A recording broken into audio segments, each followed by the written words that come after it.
This is Breanna Rutter from howtoblackhair.com, and I will be teaching you how to do box braids. To do box braids, make sure you grab a package of braiding hair and remove the rubber bands. After removing the rubber bands, you're going to pull on the very ends of the hair because you are going to make sure to taper the ends. This allows for your braids to end with a natural ending instead of a blunt cut ending. So now at this point, you're going to make sure to use your comb to part out a square amount of hair that you want to be the size of your box braids. Box braids are about double the size or more of a micro braid, or about half the size of a jumbo braid. For demonstration purposes only, I'm going to be teaching you how to do a box braid with blonde braiding hair. So make sure that you divide the hair with a small section going around and then the other section on the other side, and you're going to position your hands on the hair for braiding. So insert your less dominant hand through. Now grab this dominant hand and make sure that you open up your index finger and your middle finger and thumb to pinch one of the legs. Now as you're adding hair, you're going to be opening your index and thumb to grab all of your real hair in the appropriate section you've already sectioned. Once you do that, you're going to begin braiding. So the leg that's on top, you're going to move to the side. You're going to twirl your hand outward to create a little gap opening near the root. Insert your index finger to grab that leg to add it to the other hand. Now in order to do an individual braid, you got to do the same process on both sides. So now at this point, you're going to twirl that left hand so that way you can create a little opening, and you're going to use your index finger to grab the piece of leg of the braiding hair that was at the bottom. You're going to keep doing this back and forth depending on which hand has two legs of your braid.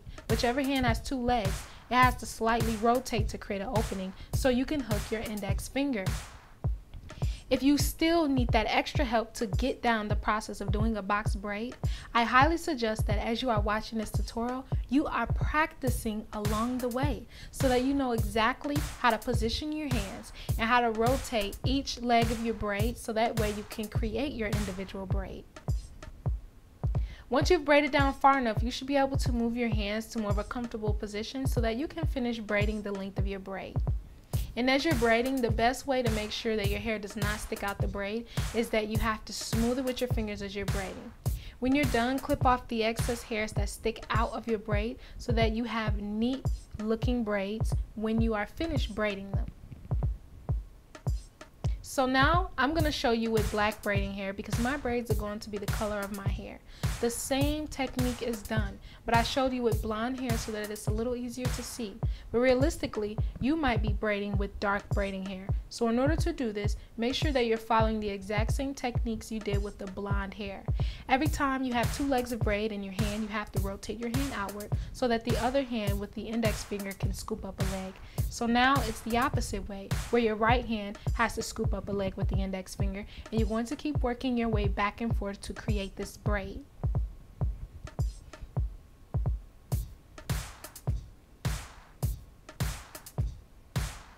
So I was able to let go of my braid without it unraveling, and at that point you want to position your hands to go to the side of you so that you can finish braiding your braid with more ease.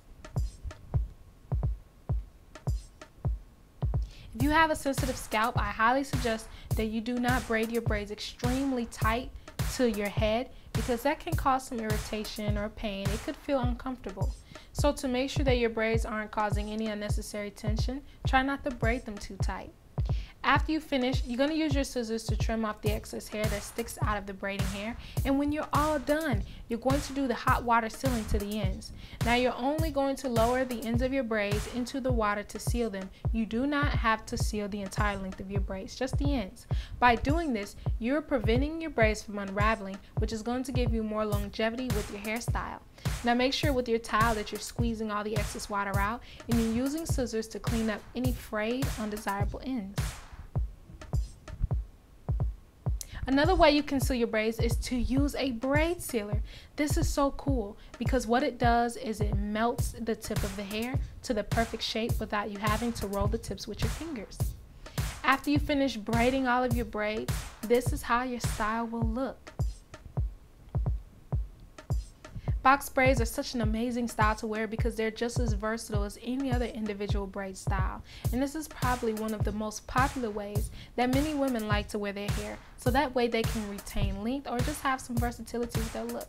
When you're taking down your braids, make sure to clip the very ends Or make sure to clip up high with your scissors if you know exactly where your real hair ends. If you don't know where your real hair ends, make sure that you are unraveling the full length of the braid to avoid cutting your real hair.